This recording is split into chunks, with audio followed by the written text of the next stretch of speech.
Do you ever feel like you're living two different lives? In one life, the one inside your head, you are a superstar. You're writing that novel, launching that business, getting into the best shape of your life, or finally learning that language. Your dreams are huge, vivid, and exciting. But then there's your other life, the one you're actually living day to day. In this life, you're stuck on the couch, scrolling through your phone, telling yourself you'll start tomorrow. This gap between who you want to be and what you actually do can feel incredibly frustrating, leaving you to label yourself as lazy or unmotivated. You have all this ambition, all this potential, but the action part just never seems to happen. Let's get one thing straight right now. You are not lazy. What you are experiencing is a very human, very normal phenomenon. It's a feeling of being completely overwhelmed by the sheer size of your goals. When you think about writing a whole book, it doesn't just feel big, it feels impossible. Your brain registers that gigantic task as a threat, a source of potential failure and pain. So what does it do? It hits the emergency brake. It steers you towards something easy and instantly gratifying, like watching another episode of that show you love. It's a protective mechanism designed to keep you safe in your comfort zone. The cycle is vicious, isn't it? You dream big, feel inspired for a moment, then the reality of the work involved crashes down on you. The motivation evaporates and procrastination takes its place. Then comes the guilt. You beat yourself up for not starting, which drains your energy even more, making it even harder to start the next day. This isn't a character flaw. I want you to hear me on this. It is not a reflection of your worth or your capability. It is simply a habit, a pattern of thinking and feeling that has been reinforced over time. The good news about habits is that they can be broken and replaced with better ones. So the first step is to stop blaming yourself.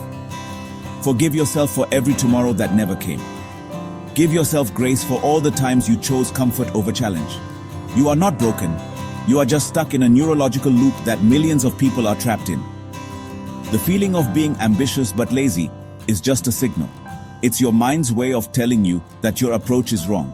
You're trying to leap to the top of the mountain in a single bound, and your brain knows that's not how it works. It's time to find a new path, one that works with your brain instead of against it. Your brain is wired for survival, not necessarily for achieving your biggest, most ambitious dreams. Its primary job for thousands of years has been to conserve energy and avoid danger. Think about it. A big, audacious goal represents a massive expenditure of energy with no guaranteed reward. It's uncertain, it's difficult, and it's filled with potential for failure. To your brain, that sounds like a terrible deal. It would much rather you do something predictable and safe. Something that provides a quick hit of dopamine without any real effort. This is why scrolling through social media feels so much easier than writing the first sentence of your business plan. This internal conflict isn't your fault. It's biology. Procrastination is not a modern invention. It's a fundamental human response to overwhelming tasks. When you look at your goal, get fit for example, your brain doesn't see a series of small, manageable steps. It sees a giant, scary monster of endless workouts, dietary changes, and potential public embarrassment at the gym. It triggers a stress response, making you feel anxious and powerless. To escape that feeling, your brain brilliantly suggests an alternative. Hey, why don't we just order a pizza and watch a movie? That feels way better. And for a moment, it does. The problem is that this short-term relief creates long-term pain. Every time you give in to the urge to procrastinate, you strengthen that neural pathway. You teach your brain that when faced with a challenge, the best strategy is to retreat. Over time, this becomes your automatic response. The idea of starting becomes so emotionally loaded with past failures and anxieties that you don't even try anymore. You simply accept the label, "I'm just not a motivated person," but that's a story you're telling yourself, not the truth. The truth is, you just need a better strategy to trick your brain into getting on board. You can outsmart this ancient protective programming. The secret is to stop presenting your brain with scary monsters. Instead, you need to present it with tiny, non-threatening, almost laughably easy tasks.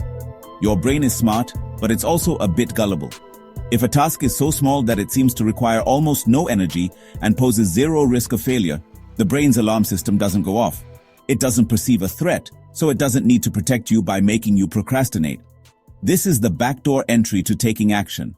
You're not going to fight your brain, you're going to gently nudge it in the right direction. Let's get practical. You need tools, not just theories. Here are 3 simple, powerful strategies to break the cycle of inaction and start moving toward your goals today. The first key is to make it ridiculously small. Whatever your big dream is, I want you to break it down into the smallest possible step. If you want to write a book, your goal is not write a book. It's write one sentence. If you want to run a marathon, your goal is to put on your running shoes and step outside. This isn't about making massive progress. It's about making any progress. It's about building momentum and proving to yourself that you can start.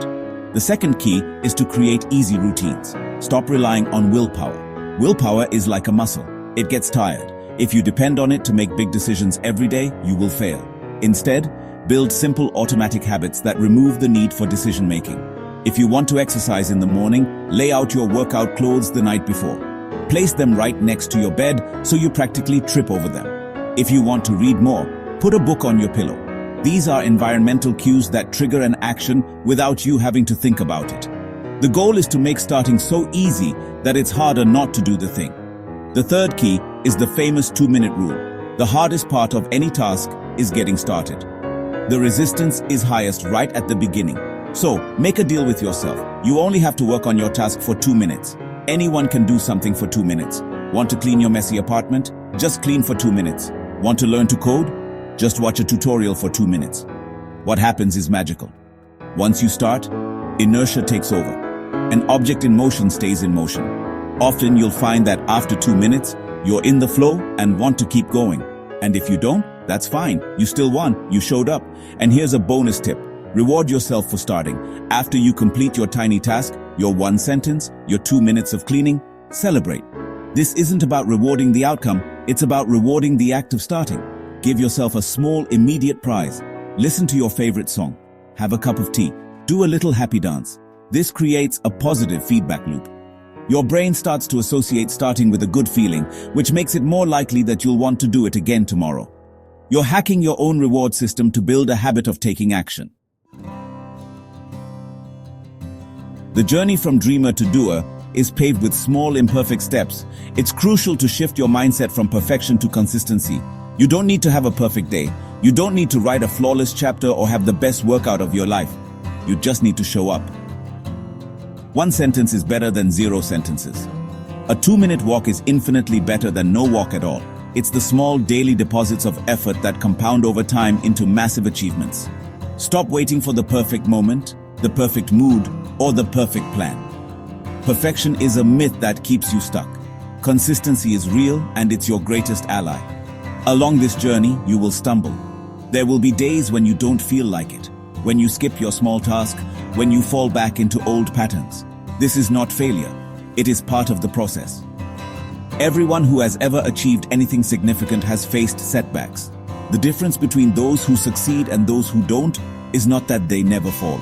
It's that they always get back up. When you miss a day, don't spiral into guilt and give up entirely. Just acknowledge it and commit to getting back on track with the very next tiny step. Your progress is not a straight line. It's a messy, beautiful human dance of moving forward. The person you want to become is not created in a single heroic moment of transformation. They are built one small choice at a time. Every time you choose to write 1 sentence, you are a writer. Every time you choose to put on your running shoes, you are a runner. You are not defined by your grand ambitions, but by your small daily actions. These actions send a powerful message to your subconscious mind. I am the type of person who follows through. I am the type of person who keeps my promises to myself. This is how you build self-trust and self-respect, the true foundations of lasting change. So, what are you waiting for? The time for tomorrow is over. Your new life starts now, with 1 single, tiny, ridiculously easy step. I challenge you right now after reading this to take 2 minutes and do something. Write 1 sentence. Do 10 push-ups. Put 1 dish in the dishwasher. Meditate for 1 minute. Pick 1 thing, the smallest thing, and do it. That's it.